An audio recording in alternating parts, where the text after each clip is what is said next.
everyone! Before we get into today's audio, I want to remind you all to like and subscribe.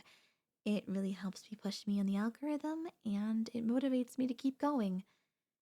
If you'd like to support me in other ways, I intend to open a channel membership sometime in August, but until then, and even after then if you'd like, you can subscribe to my Twitch.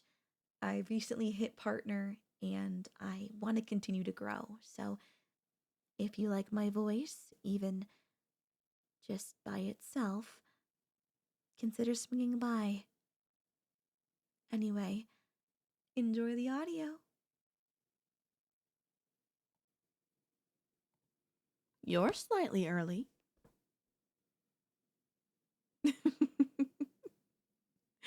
Oh, I apologize. I didn't mean to alarm you. Merely to praise you for running ahead of schedule. It's intended as a compliment. I had predicted you'd have spent longer climbing up to the ramparts.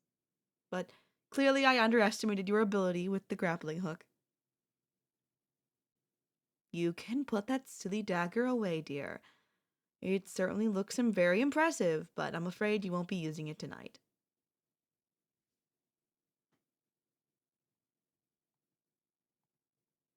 No? Very well. If you'd prefer to hold on to it, I won't press the issue, especially if it brings you comfort. You do look rather like a child clutching their favorite doll, which somewhat lessens the fearsome murderer aesthetic you clearly wish to achieve with your costume. The mask hides your face, but I can sense your confusion regardless. This isn't quite how you expected tonight to unfold, correct?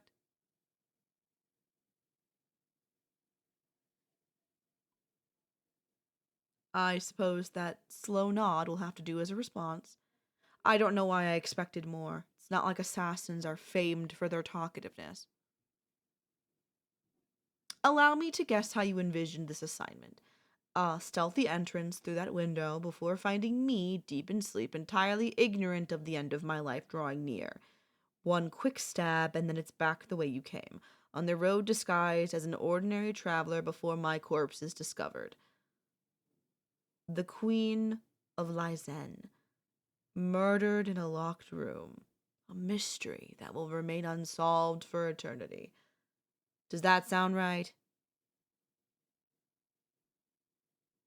Of course it does. Before I continue, could you refill my goblet with wine? As I said, you're early. I wasn't planning on greeting you with a drink in hand. But now that you're here, might as well make yourself useful.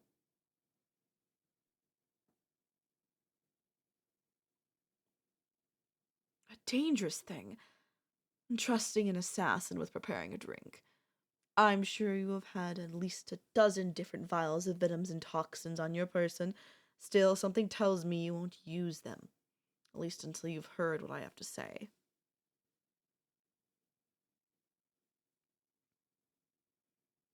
I have different intentions than murder for tonight. Still, you've done exceptionally well thus far. I had to ensure nothing seemed amiss to you. Hence the extreme level of security you had to circumvent.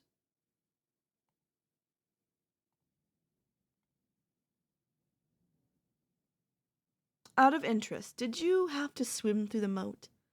Given the drawbridge isn't lowered, I presume that was your only option, but you look less sodden than I would have thought.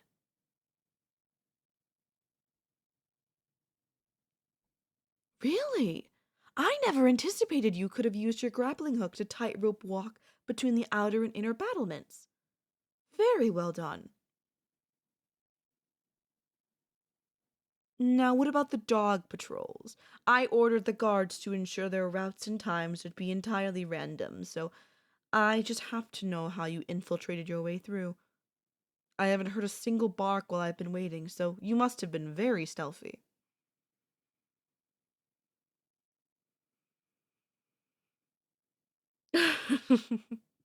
Chunks of meat fired out of a catapult to distract them?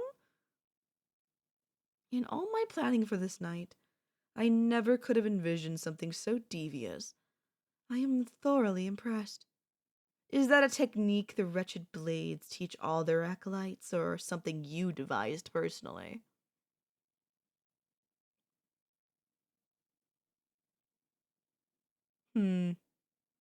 Suddenly you're gripping that dagger a lot tighter.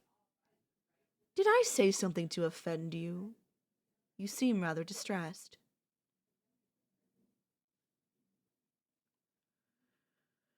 Ah, I understand now. You're frightened because I mentioned your guild. My dear, do you really think I was anticipating your arrival yet just unaware of who sent you? I'm very familiar with the Wretched Blades, perhaps to an even greater degree than you are.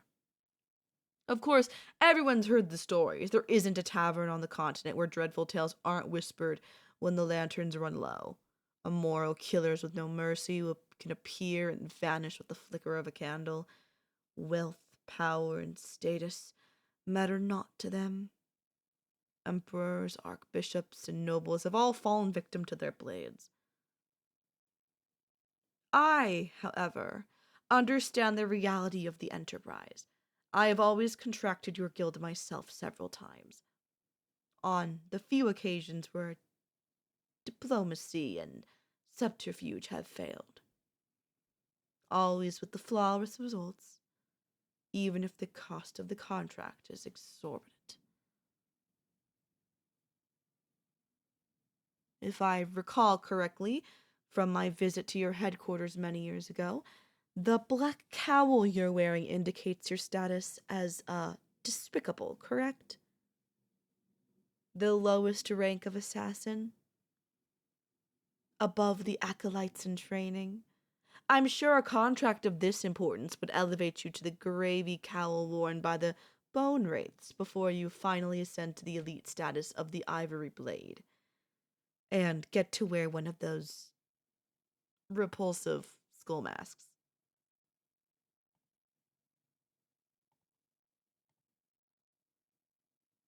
I can tell the depth of my knowledge about your organization unsettles you. It should. I am aware of far more than you can presently understand. Before we continue, however, I have a request. Remove that ridiculous mask and take a seat on the bed.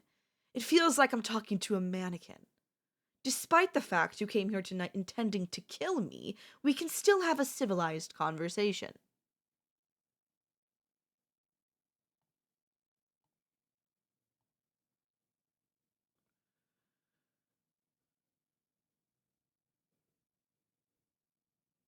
My.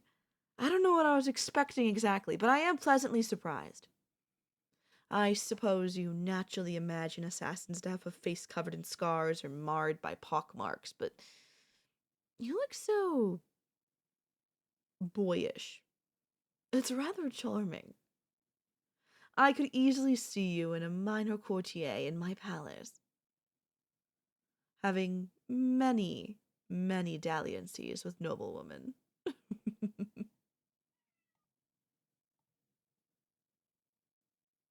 Still, there's something in your eyes that tells me you carry deep scars. Perhaps on the inside?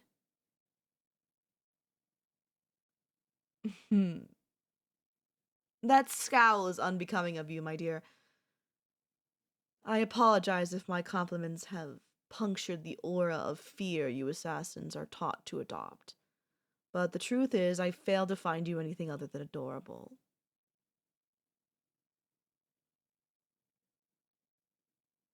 The annoyed expression isn't going away anytime soon, is it? No matter, we have things to discuss. On your long journey here, did you ever consider why the Blades would send such a lowly, despicable to kill one of the most powerful rulers on the continent? A target of my status would usually be dealt with by a team of the guild's finest assassins. Did the fact you were alone concern you, or only fuel your ambition to succeed?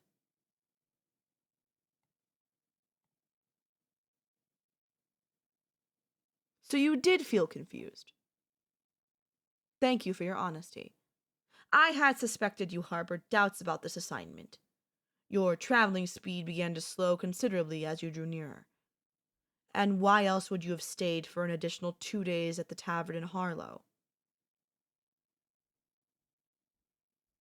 Don't look so surprised, my dear. I've had you being watched since the moment you left the Wretched Blades headquarters.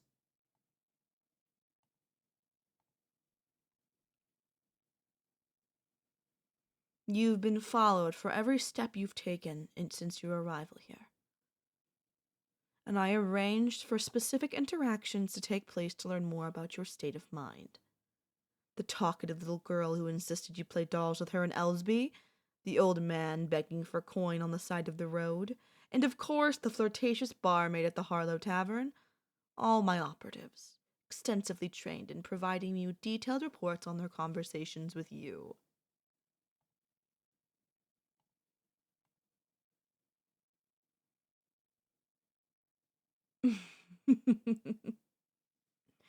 I must admit, seeing the shock on your face is immensely gratifying. I never really get the chance to reveal my schemes to the unwitting target, so this is a rare delight. If it makes you feel any better, you never had the chance of discovering the deception. I operate the largest and most advanced spy network on the continent. This is how Lysenne maintains its sovereignty, you see. We are far smaller than our neighboring kingdoms, and command little in the way of natural resources. I have spies in every court, temple, and marketplace, as well as undercover operatives shaping politics, policies, and war as I see fit.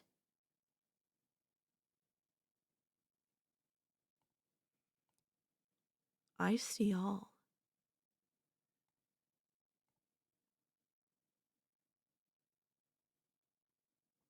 No, you should be asking something different. I understand you want to know about more about how I tracked you on your journey, but I need you to use your intellect and observe the bigger picture. There are 3 very important questions I need you to answer for me. Firstly, why did the Wretched Blades send you instead of a higher ranking assassin?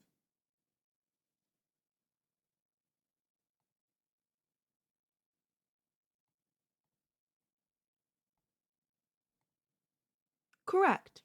They foresaw only a slight chance this mission would succeed, and thus decided to send you.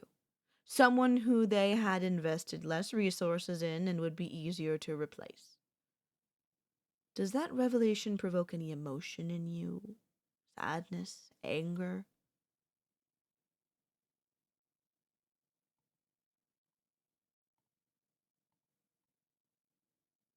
You deny it, but I can tell you're lying. It does hurt you deeply to be so easily discarded.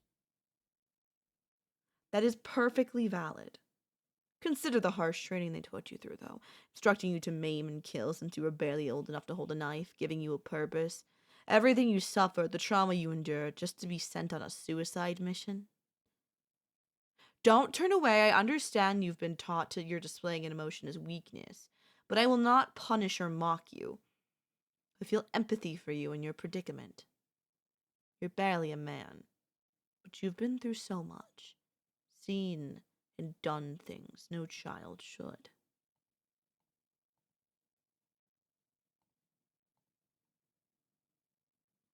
I never intended to feel anything for my assassin other than contempt. In fact, I had planned to have you disappear early in your journey. Staged as a bandit attack or a tavern brawl, but of course I was expecting a hardened, ruthless killer to be sent by your guild, not you. When the old beggar asked you for money, you gave it without second thought, despite the limited funds you had been provided for your journey. When that bothersome little girl cornered you in an alleyway and asked you to play with her, you spent nearly an hour there, despite your obvious embarrassment. I can't imagine you ever played with toys as a child either, did you? Kindness is not a trait found in assassins. It is beaten out of them, slowly extinguished with every throat they cut and cup they poison. Eventually, nothing remains in their hearts. But somehow you retained your humanity, despite all you've suffered. You showed it on your journey time after time when you could have been dismissive, cruel. Time for my second question.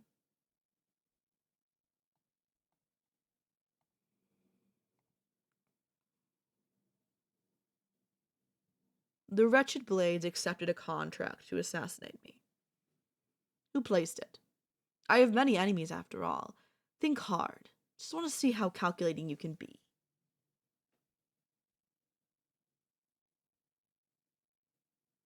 The King of Reuven. An astute response, considering the long, simmering conflict between our two nations. But no, I bought the contract on my own head. An unorthodox move, but it was the only way to determine whether I am still considered off limits by the Wretched Blades.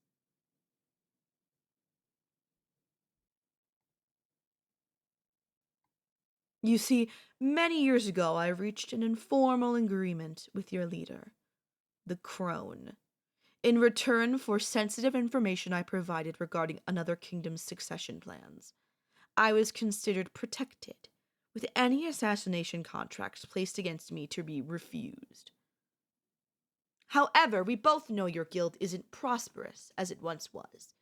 We live in a time of unprecedented peace, so the business of providing hired killers isn't exactly lucrative.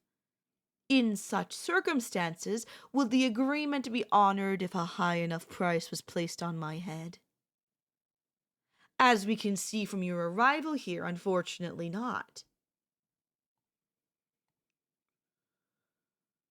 I am thus left with only one option. To destroy the Wretched Blades, eliminating the entire organization in one swift blow. Several hours ago, a significant force of my soldiers should have assaulted your headquarters, leaving no survivors. The records we find there will be used to hunt down any assassins out fulfilling contracts. There will be no more tales told in taverns of mysterious killers striking then vanishing. The people of the continent will be able to sleep without fearing a knife in the back.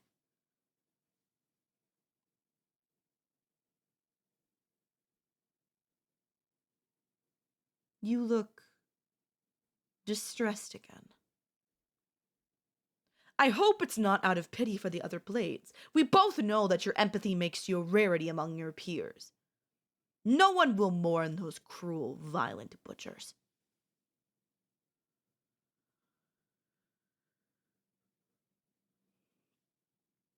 Ah, I see. Your unease is due to the unanswered questions of where you fit into this grand plan. You can't return to guild headquarters, it should be a smoking ruin by now. You could disappear into the night, travel far away from here, and start a humble new life as a farmhand or a shopkeep. Is that what you want? To be a common man living out in an unremarkable existence? It's perfectly understandable if you're unsure. You've only known a particularly brutal kind of life. I suspect you'd find the monotonous rhythm of peasant work suffocating. You've seen and done too much to fit in with everyday folk, after all.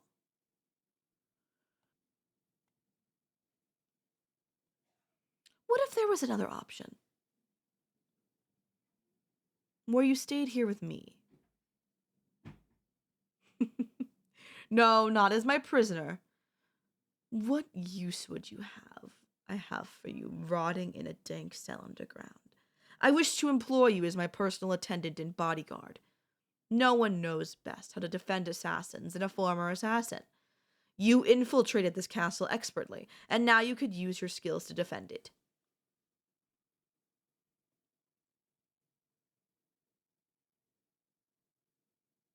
I understand your concern, that this would simply be a continuation of your violent existence. But the truth is, I expect very few threats.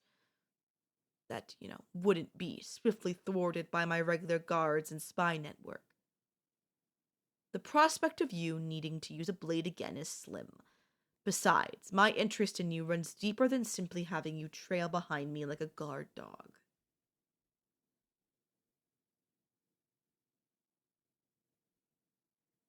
What do I mean? I'm implying a more intimate relationship. As my attendant, you'd be the first person I see when I awaken and the last I see before I sleep. You'd come to learn my moods, my likes and dislikes, my innermost thoughts and desires. I would rely on you utterly.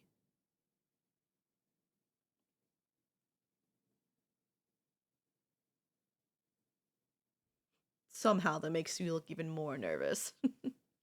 You shouldn't really find this intimidating. We've already established I find you adorable, so most of the time I would be doting on you and showering you with affection instead of being demanding.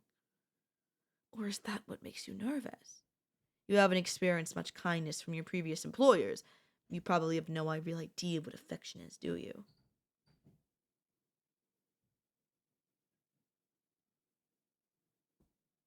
It's all right, dear.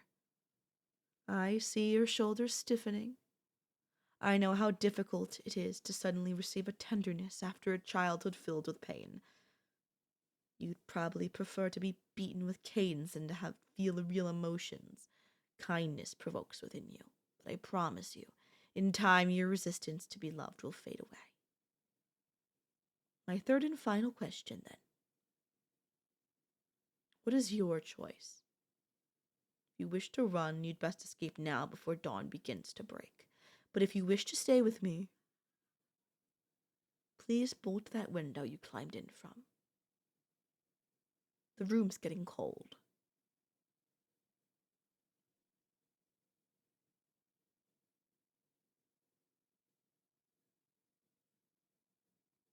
Thank you for placing your trust in me, my dear. I promise you won't regret it. Let me give you your first task as my attendant. To get some rest. Tonight's revelations must be overwhelming to process. Take off that restrictive armor and get into my bed. I want to keep an eye on you while you sleep to ensure you can finally relax. You don't have to be a weapon any longer. We'll find out who you want to become together.